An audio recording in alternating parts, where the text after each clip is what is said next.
the Marvel Movie Minute, a daily podcast which we smash apart the films of the Marvel Cinematic Universe into 1 minute chunks so we can analyze them in scrupulous detail. I'm Kyle Olson from the Road to Infinity podcast. Hey, and I'm Rob Cabasco. And Kyle. Yes, sir. What's the weirdest motel room you've ever stayed in? Oh, I actually have a story about this. I thought you would. So, I went to college at Indiana University at South Bend.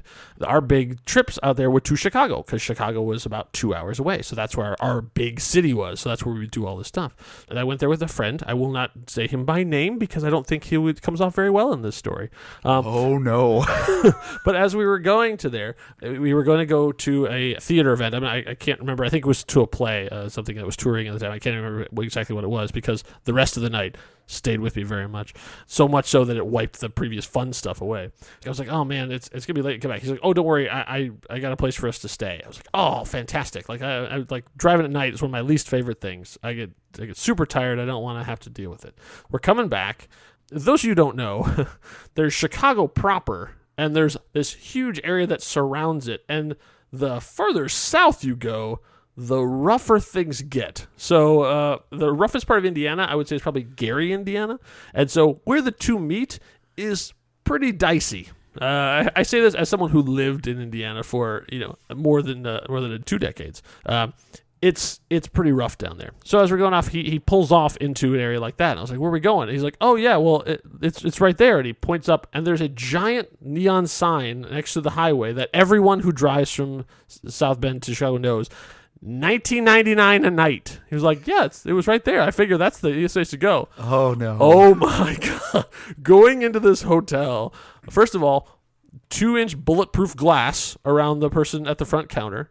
And we got in, we got a hotel room. The ice bucket was a literal bucket with a handle on it. And so we go inside, and the television, this is in the late 90s. The television was black and white and had 2 channels, ABC and the parking lot. What? Because this was used by long-haul truckers, and so they had a parking lot channel so you could make sure no one was messing with your rig. No. The amount of noise and smells just walking through the hallway to get to the room, I was like, I don't think I slept at all that night. And I never let this person make our travel plans again. Now that is, okay, that's not where I didn't expect that. My one that I always love to talk about is, so I've done the cross-country trip several times, on Interstate 40. And when you go to Amarillo, Texas, there is the big famous Big Texan. So that's the famous restaurant that has the huge, 72-ounce steak that you can eat in under an hour and it's free. But they also have a motel that goes with it, the Big Texan Motel. So it's on Interstate 40 in Amarillo. And we were doing a road trip one time with my brother's family, my nephews, Mitchell and Nathan. Hello, gentlemen. Nice to shout out. Shout out to them. We're late at that night. We've made it all the way from Phoenix to Amarillo on the first night. Everyone's tired. We're rolling over to the place, and I hadn't told them where we were going. And my nephew Nathan sees the sign, the Big Texan with the cowboy, and he goes, where are we staying, Uncle Rob? And I'm like, right there. And all he does is he looks at it and he goes, cowboys? I hate cowboys. And I'm like, oh, you son of a...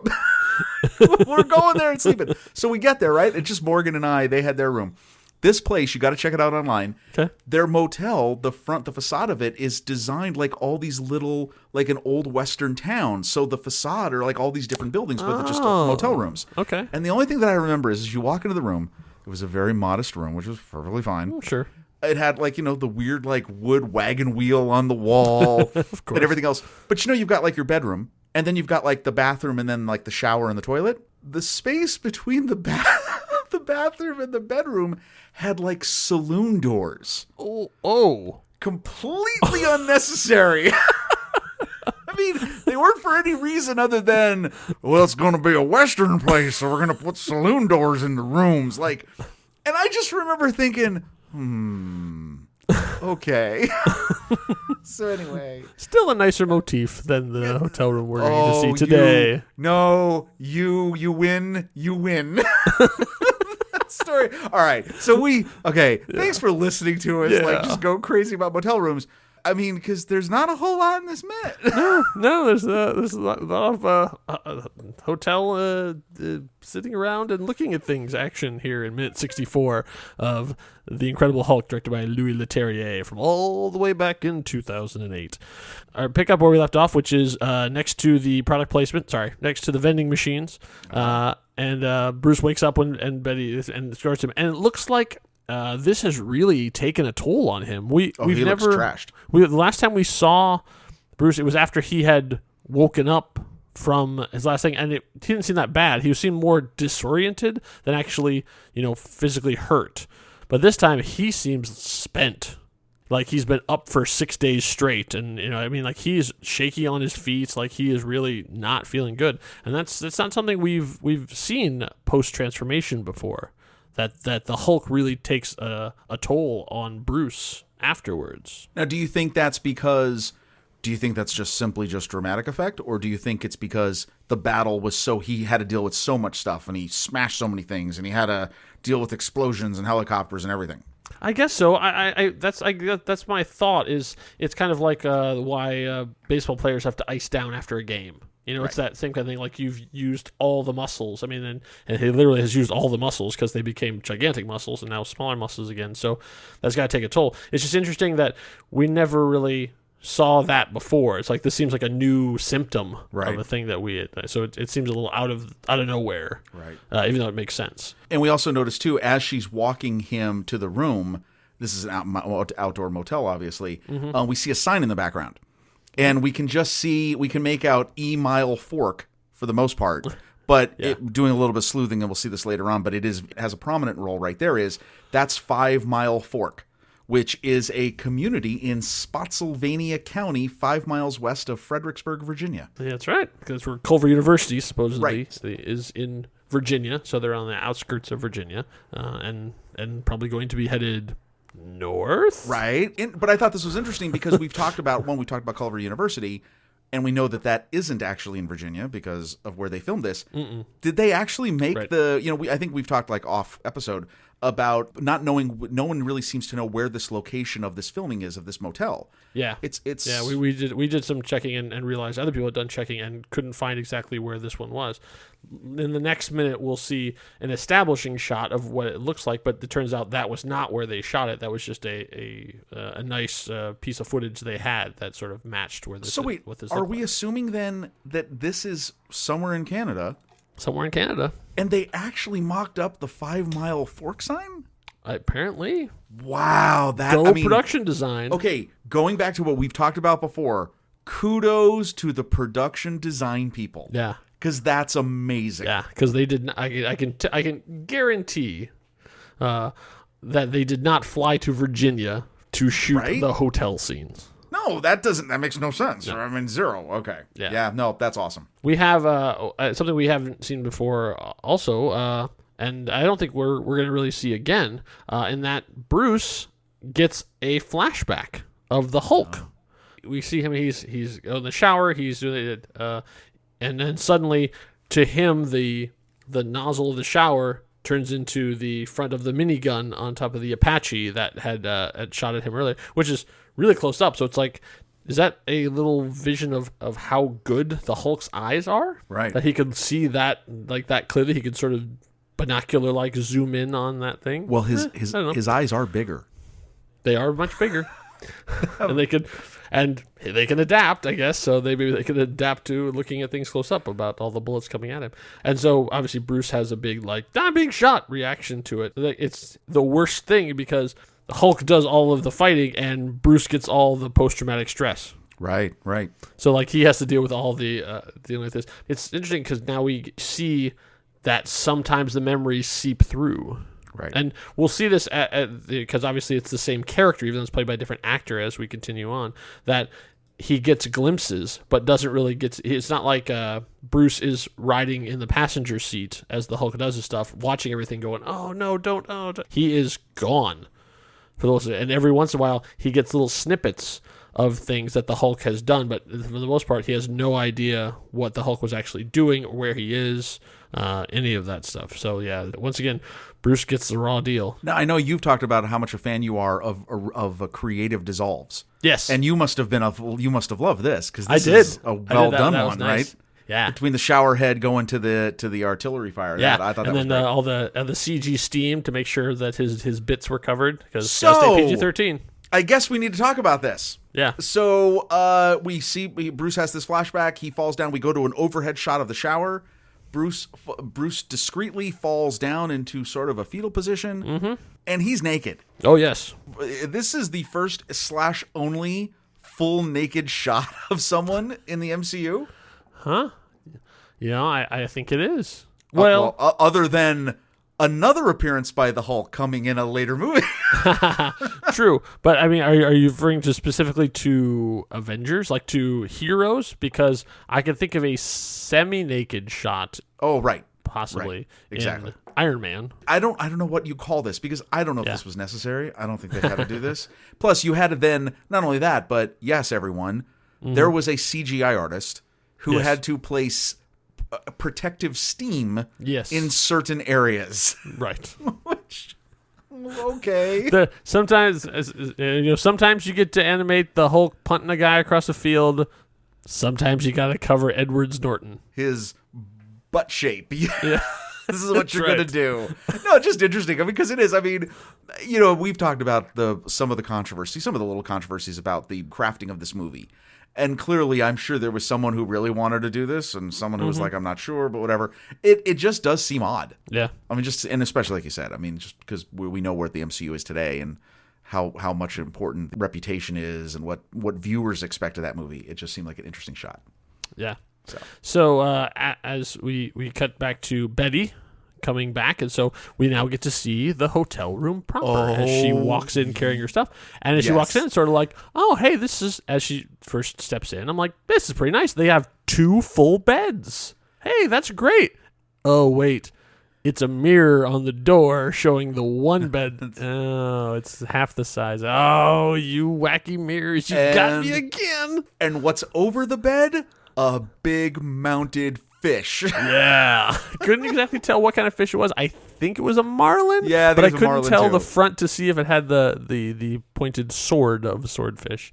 But yeah, it's this is a straight 70s tacky central. This is totally weirdly odd wooden headboard, weird nature-themed wallpaper, brick on the one wall.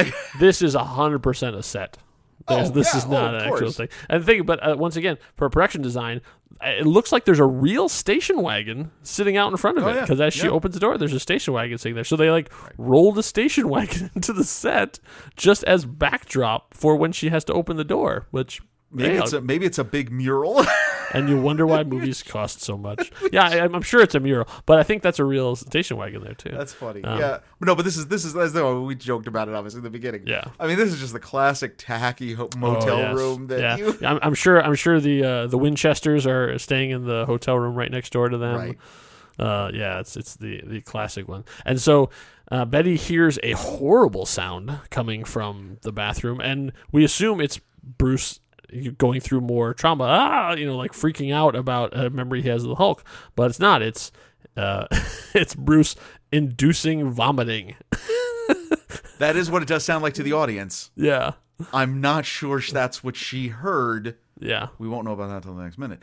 Right, as he steps out with the toothbrush in his mouth, it was sort of like, oh. So she sets down her bags from what looks like Wade and Company. I did try to do some research on this, and I could not find anything on there. So this is either an obscure Canadian company, like maybe this was their JCPenney's. Is it you thought it was JT Wade? So there's one shot if you just stop it right, and we look at our high res ones. The logo's like a JT in a circle with a Wade, and then the ampersand, and then Company. Yeah, Wade and Company. And I think it is a play, just from what we tell. There doesn't seem to be any retailer or department store or anything at that time. I think this is a play on JCPenney, and I think it is just a JT Wade and Company, and here they go. This is the Pingo Dose of department stores? Exactly. I just think that's cool, though, again, for the designers, the fact that they had to create plastic shopping bags. That's right. That And silkscreen them or something. I mean, like what? Yeah. I just okay. We talk about our work sometimes. I mean, like I'm a designer. I can't imagine going to a printer and going, all right, what do you need? Well, I need custom shopping bags. Oh, that's cool. How many do you want? 2. 2. You realize it's going to be like $200 just to set one, right? No, I mean, well, no, that's the kind of thing where it would be like $500 for 2, $600 for 1,000. Yeah. I thought that's how that I thought works. it would be really cool to do custom jerseys for my groomsmen when I got married. And so I went in and I talked to them and I was like, they're like, well, how many you want? I was like, 5. They're like, okay, well, you realize it's going to be like $250 just to make one, and then $10 for everyone after that. I was like, well, thank you. Have a nice day. I was paying for my own wedding. I didn't have that kind of money. So pens. Everybody gets pens. Pens. There we go. I was going to say, what'd you get? Pens. Yeah. Oh, very nice. So Bruce comes out wearing just a towel and a toothbrush. Ooh, hello, ladies. Nice. And then he says, I feel a lot better. So after shower and a nice vomiting session, clean teeth, a shower really does set a person right. It does work. Never underestimate the therapeutic power of being clean.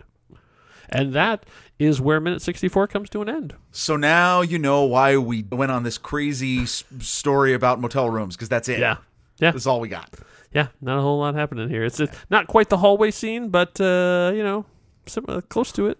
Oh yeah, but again, we understand why this is happening. You gotta. Oh yeah, you gotta have these moments. Now Betty has joined Bruce in his fugitive life, right? And so we're gonna see how that ramification plays out over the next couple minutes, right? So if you like lengthy digressions about hotels, well, you can do your parts to make sure you can hear even more of them, because we are on Patreon. Yes, even just $1 a month to help offset our costs. You can do your part to ensure that quality content like this continues. And even, I don't know, let's say, set a ransom. Say, I'll give you $1 a month if you can just stop them talking about hotel rooms for once. Okay. We'll do that too. If we ever go on a road show, that'll also keep us from having to stay in a motel room. Look at it that way. That's true. Yeah, I know. Please help us to stay in hotels. Yes. That's all we want. Give us that sweet, sweet hotel money over at Patreon. You can find out more about it at nextreel.com/Patreon. Thank you for listening, everybody. We'll see you back here for minute 65. Hope you had a smashing good time. Until next time, true believers. Bye.